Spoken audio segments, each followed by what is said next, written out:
Right, we are now recording. Okay. Oh, hi. What have we got here? Right. Okay. Brilliant. What I'm going to do, I need to get started. I'll speak with yourself there. I know we also have Kelly here. We may have some time to talk about appealing as well. So we might be able to get two in one. Let's see how things go with time. Sorry, Kelly, I've just seen that you've arrived as well. Hello, Kelly. Sorry, my visibility of everyone has all kind of blurred into one. Let's start with yourself. Claire, we were talking about quality statements and being inspected against all of 34. First question, how did that happen? Was it something you suggested? Was it something CQC suggested? How did that come to pass? So it came about for us because of a whistleblowing. So the service had opened about 2 years ago, and then 12 months later, CQC came. There'd been a couple of unfortunately managed transitions. So we didn't get off to a great start, if I'm honest, with that particular service. But when they came, this was previously, they came and they audited, they did their inspection in the old format, and it was a very well worded RI report. Right. So a lot of the text was around the good practice and the things that they could see positive, but there wasn't enough of it to rate it good. Right. So we were left in this sort of awkward situation of a well worded requires improvement. Right. Okay. So yeah, carry on. Well, when we had then these whistleblowings, it then led them to come out, and they decided that it would be all 34. I mean, as it happens, the whistleblowings were really easy to close down. They were really easy to, with the right evidence and the right the right feedback, that they were closed really easy. So they did really do us a favour. Right, I'm going to ask about the 34. When you heard that they were coming with all 34, were you thinking hooray, or were you thinking, oh my goodness, was this good news for you? Definitely, because from my role in quality, it was a massive learning experience. That this is our chance to not just have a little, see how they test the water with just a few. It was more about that ability to see worst case scenario, everything in one place. So yeah, we were very excited, and because from my position I was quite confident in the service and the management of that service. So if we're going to have an inspection, let's have it all. So you get this phone call. Did you get much time, or was it kind of, typically we're hearing people say we're coming tomorrow, but did they give you any extra time because it was all 34, or was it still see you tomorrow, we've got all 34 lined up? What was there any differences there at all? No, so because it was due to the whistleblowings that prompted their visits, they came on a Thursday evening, 7:30. On a Thursday evening, they didn't say for sure, but they hinted that they'd watched the regional ops manager drive away, because she'd been there until the manager was on leave and the ops manager was there. So they hinted that they'd actually watched her go. And so that was 7:30 on a Thursday night.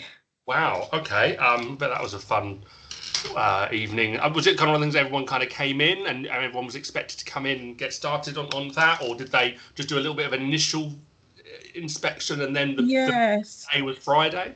So they were actually only on site about 20 minutes. They were actually just there for a short time, and it was. I want to hit pause on that because that's a really big surprise, really. I mean, how many people were there for that short amount of time, and what was the purpose? So there were 2 people, and their purpose for being there on that day for that short amount of time, was it simply to close the whistleblowing rather than the actual assessment, or? Some of the whistleblowing was about cleanliness of the service and the treatment, the conduct of the staff. So they turned up out of hours whilst they assumed no management were present. I mean, we had team leaders in the service. They didn't speak to any of the people we support on that evening All they did was looked around the environment. So they picked up that there was some dust on the landing skirting board. They went and checked the laundry room. So they looked at the filter in the tumble dryer. So they were looking for environmental concerns and to interact with our colleagues on duty at the time. Okay. Now, this is where it gets interesting, because you said they reviewed all 34, and yet the actual in-person observation bit was quite short. So I'm assuming that after that, there was then a whole other process, because they surely didn't obviously assess 34 quality statements during 20 minutes, in which 5 minutes was spent with their head in the tumble dryer. So could you explain, you had this kind of 20-minute surprise visit.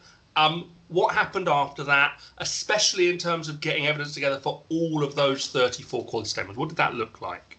So when they left on that Thursday evening, they asked then, would you let the manager know we'll be back at 10 a.m. on Monday morning? Now, what they did divulge on the Monday morning was that they quite often do their out of hours visits on a Thursday, because it means the inspector gets to go home early on the Friday and gives them a long weekend. Right, okay, well, that's nice to know. I don't think we should be betting on it. But if you like long weekends, get a CQC inspector job, you might get a few extra ones. Interesting. Okay, so that's a fun little fact. But then the full inspection, as it were, was on the Monday. They'd done the whistleblowing, dealt with, but then the actual 34, that really begun on the Monday. And again, was it the same two? Was it a team of 2 or 3? What was the team for 34 quality statements? So there should have been 2 inspectors on site. One of them had car trouble. So we had one inspector on site and one assessor in the background. We didn't hear from the assessor initially. It was just the one inspector, who was absolutely lovely, really approachable, very friendly. He explained that he was looking at all 34 because of the change of process, the fact that we'd been requires improvement previously, but internally they knew this, although it was rated requires improvement, that it had been sort of on the cusp of good. And they were very focused on speaking with the manager, but I asked if I promised to sit quietly in the background, can I use it as a learning experience, because we're a large organisation. That was really hard, but I did keep quiet. Because we've talked about this, about wanting to speak to staff directly. Really, they were viewing you as, make sure you're not the person doing the secret nods, the secret. Yes. They wanted you to not be really controlling the situation. Yeah. But I was also aware I didn't want to come across like they needed the manager to do their thing, because I had every confidence they could, and they did. So day one was very much the inspector turned all 34 statements into questions, and he asked the manager, talk me through your safeguarding, tell me how you're learning about your learning culture, talk to me about equity of access. And the manager then had to verbally, on the spot, answer those questions. He's then made notes, and then asked later on, once he's digested what the manager said, he's then come back to ask for evidence of those items. And he was only on site looking at odd bits and pieces. Oh, can you show me that? Can I have a look at that? So it might have been daily records or communication with external professionals where we're evidencing the equity of access and what have you. Talking to families was all on site. Talking to staff was all on site. So they didn't do the phone calls, to your knowledge? No. Oh, okay. But they were really complimentary of the staff, and they insisted that the staff received a compliment. I guess there's lots of people from large organisations here, but we normally wait for the results before we start complimenting people.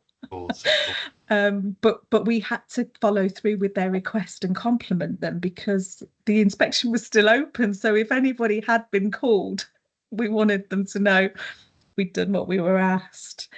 So it was a long day for the registered manager, because he was expected to answer all 34 statements as a question, and then know that he could back it up. Yeah. So there was no opportunity for me telling tales or extending on the truth, or because it all had to be, we had to be able to say, oh, here's the evidence for that. What we said in that conversation. When they spoke to the staff, did they do it one-to-one? Was it in little small groups? Was it mixture? Was it random? Any thoughts on how they did it on that particular day?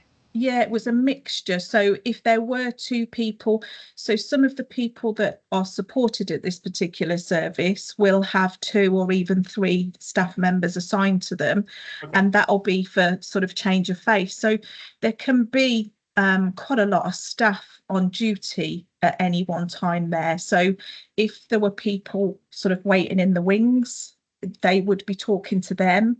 They also talked to staff whilst they were delivering care and during activities, and that gave the staff members the opportunity to really demonstrate how they support people and why they do certain things.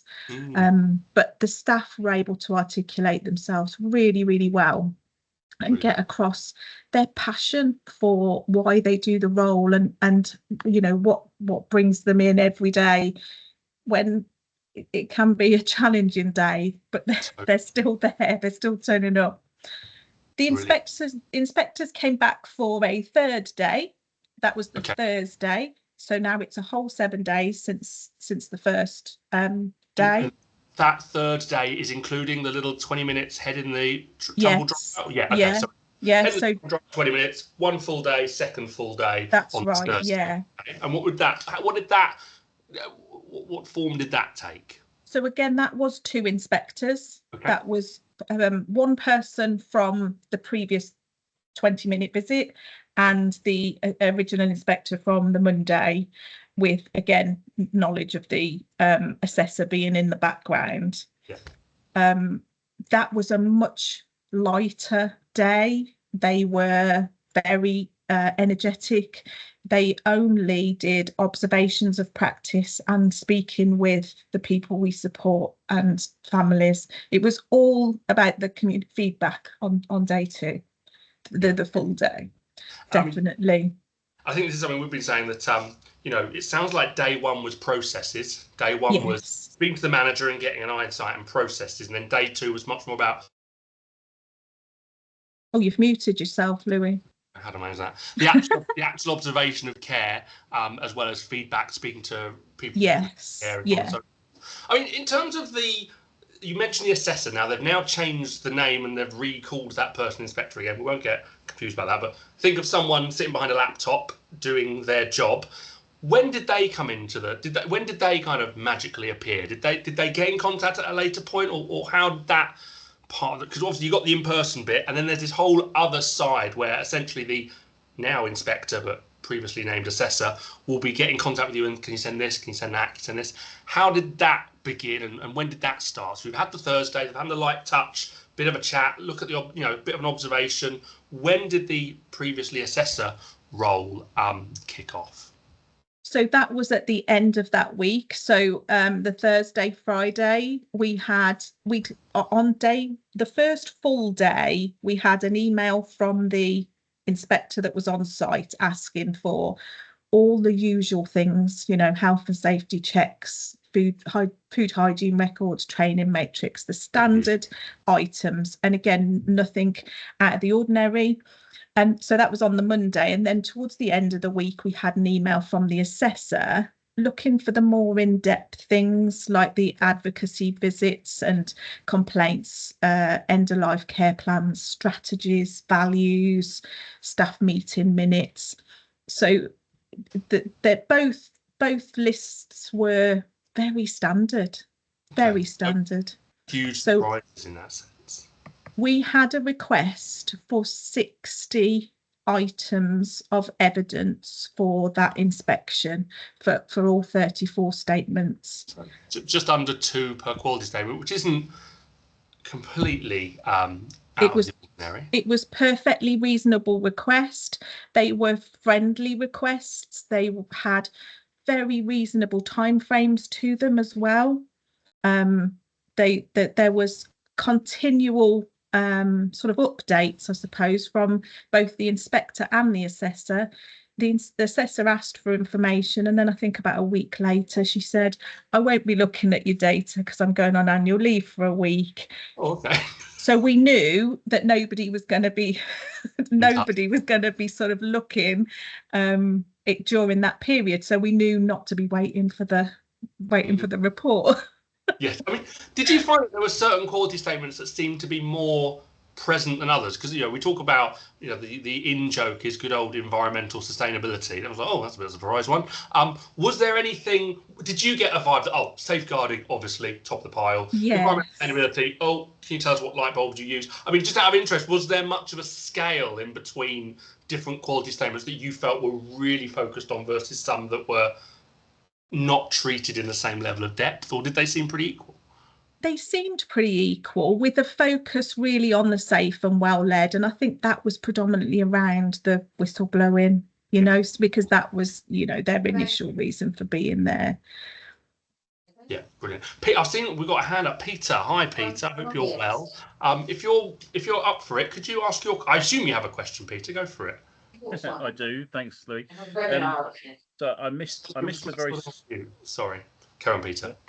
I missed the very start of the call, Claire. So I do apologise for. I'm not sure if you said which service it was you were talking on, but I was really keen to get a feel. So some of the quality statements, they're not necessarily new in terms of what CQC would have been looking at before, but they have an emphasis which I think is a bit new, and the two areas that spring out to me are one's around equality, diversity, and inclusion, of which there are arguably 3 specific statements that link to it, although I think it bleeds into quite a few others. And I've not really seen much in other reports that I've read from CQC about how they're assessing those properly. I was really interested to see how they dealt with that, if they did indeed deal with it in your inspection. And the other query I had, while you mull that one over, is the ongoing bafflement I have around well-led, which is all of the quality statements in the world, I think apart from one, don't rely on talking to other people about leadership. So it focuses purely, I think, on process and conversations with staff and leaders, which seems absolutely bonkers to me. And I'm really interested to know if you got a sense of them, the inspectors talking to others about leadership in the service, and whether that came through or not in the way they did the inspection, or indeed the way they presented the report, because I find it highly unlikely that an inspector is not going to take account of feedback from residents and relatives about the manager of the home or the management of the service more broadly. Thanks, Peter. Claire, so about equality and the equality and equity quality statement and what was collected there, and then about this idea of well-led not having any resident family feedback, partner feedback. What were your experiences of those 2 areas, if you don't mind answering, Claire? So we were able to evidence really well. In fact, it's one of the notes that I made myself, the equality and diversity, and also, as you said, the equity of access. We evidenced that quite well, and was quite disappointed with how it came out in the report, because it's very generalised and didn't really pick up on the evidence that we'd shared. It was quite a short statement within that section, and didn't really demonstrate, if you were somebody looking for a care provider that was and that was your focus, or that was a hot topic for you, you wouldn't have got reassurance from the statement that was within the report.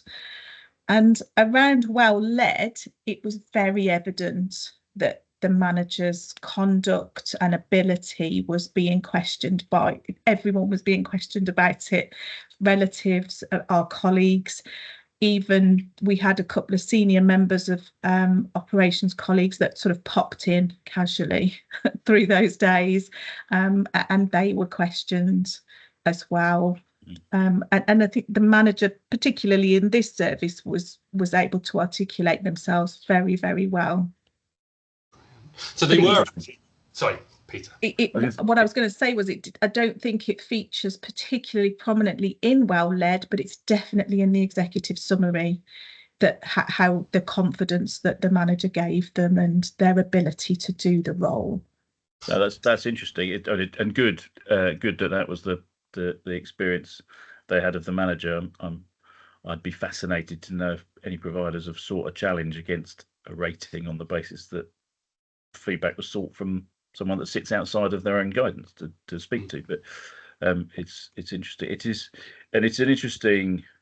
It's interesting. Your comments about what they captured in the report are interesting. I think it's a real challenge having, and I do mock inspections for providers, and it's been an interesting process getting used to writing reports up differently, because sort of historically we sort of grouped them under the key questions and still done, but it's hard not to want to do what CQC do, which is provide a summary of your findings against each quality statement. Of course, now there are 34 of them.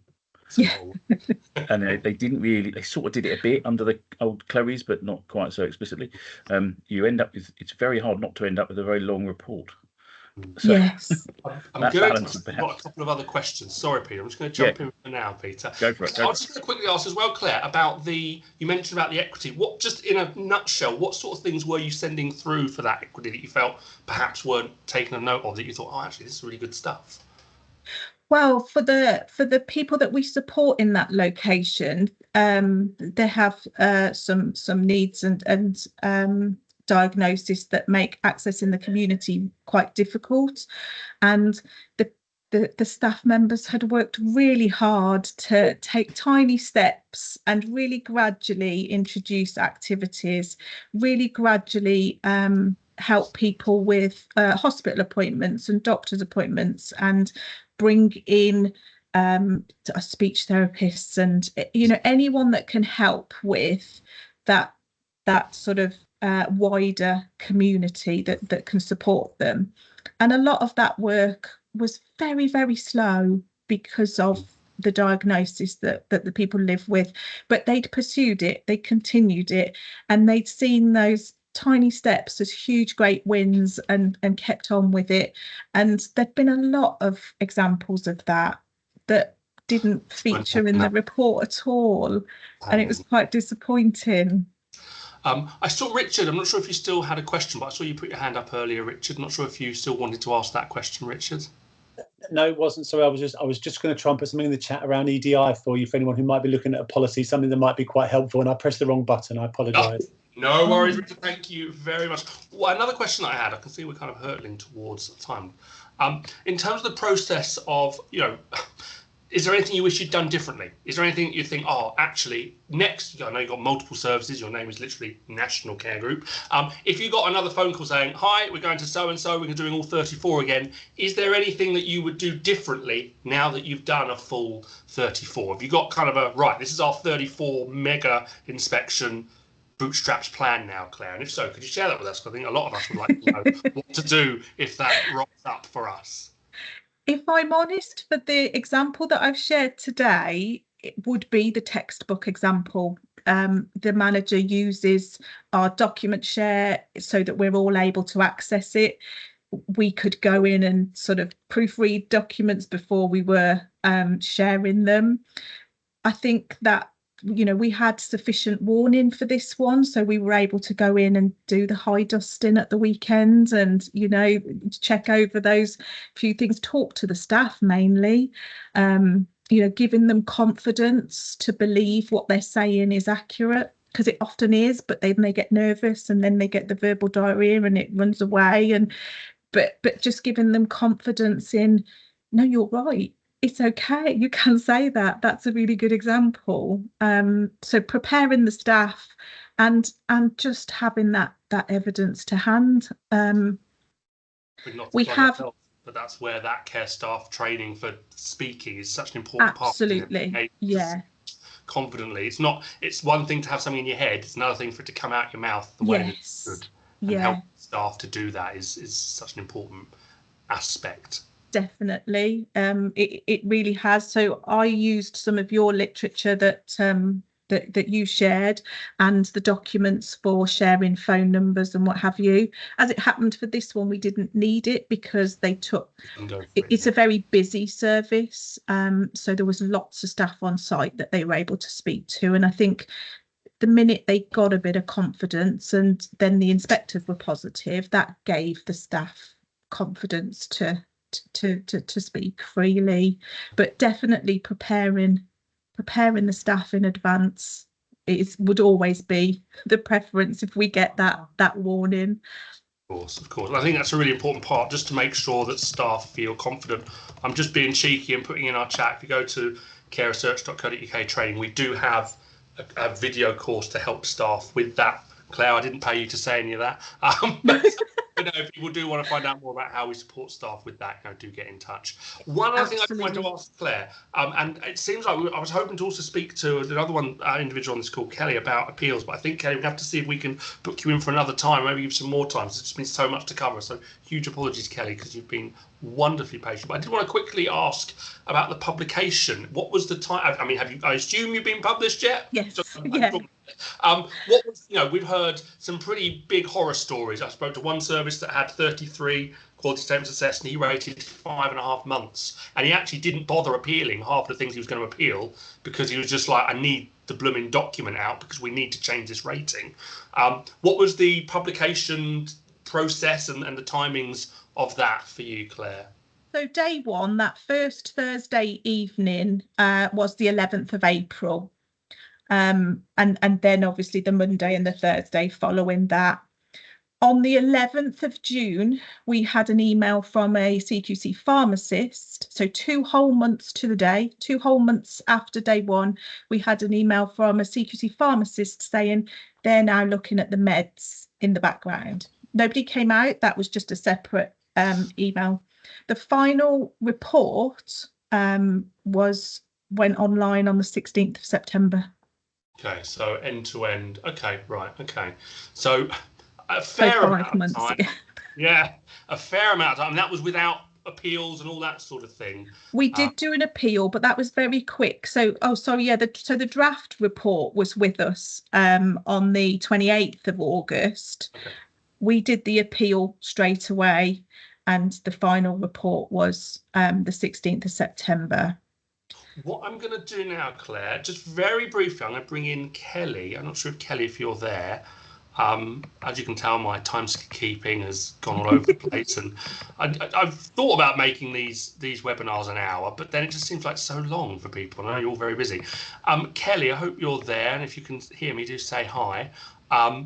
Kelly's been involved in an appeal process that essentially saw them, I believe, appeal from an RI to a good. Is that correct, Kelly? So they didn't appeal the rating. Yeah. They appealed the process, which then changed the rating. Right. So I work for a local authority. I'm the head of quality for a local authority in the Northwest. We do have really good relationships with CQC. I think even before the Penny Dash review and their response to it, they certainly were responding to feedback that, it's not good enough, that the quality statements aren't being assessed as a whole and all the rest of it. And they'd actually issued a directive to their inspectors that from April this year, that where any domain is rated RI, you should be assessing all of the quality statements under that. Or indeed, where either up or down, the evidence that you're finding on the day is not reflective of the current rating. So I had a service that was inspected in May. They didn't follow that protocol. This service requires improvement in 3 domains, and they only assessed the quality statements against some of that area that requires improvement based on the last report. So they were checking that the things they found in the last report that put them RI had been improved upon, which they had. Therefore, the rationale should have been to continue assessing, showing that improvement, or because it was RI, they should have done all the quality statements. So the provider didn't wait for the draft report or anything like that. They put in via the complaints channel that not all the quality statements were assessed. Obviously, they do leave you with feedback on the day generally, don't they? And then you get a draft report quite soon. And so they did challenge that. CQC came back out, did the quality statements under all of the RI domains. So now the service is still RI in well led, but got a good rating overall. And all that work that they'd done to improve had been recognised, which was really positive. So really, Kelly, you wanted a Clare situation. You wanted to have lots of them inspected, and they hadn't. But you used the amendment. You used the CQC's latest discussion to kind of, I wouldn't say lever, but to challenge the fact that it hadn't been a fully cognizant assessment, and for them to come back out and assess all of those areas so that you could actually, have a fuller picture. It's just, saying you didn't do what you said you're going to do. Please come back and do it again. Round 2, but second time's a charm. Well, look, I'm aware of time. I've always tried to promise people that we'd stick to my goal. Claire, a huge thank you for talking to us about the 34 causes statements you had assessed. Kelly, thank you for so succinctly just filling in, particularly on that area of how to challenge when CQC haven't done a full assessment and making sure that you get the assessments that you deserve. Thank you everyone that's asked questions. I can see one question's been asked about what's happening with the evidence categories. So far, no official word. We know the evidence categories are still staying. The discussion is whether they're going to stop doing the scoring. I've heard through the grapevine that does look very possible because of the impact it's having on 5-month wait lists to get reports. But we haven't had any official word yet. I think CQC have some other things to be dealing with, shall we say. Thank you so much, everyone. Do get in contact. Do feel free to ping me an email if you've got any questions. research@careresearch.co.uk. Enjoy the rest of your day. If anyone wants to hang on and ask me any questions or ask anything, you are welcome to. I'm going to stop the recording now. You are now free to go and live your lives.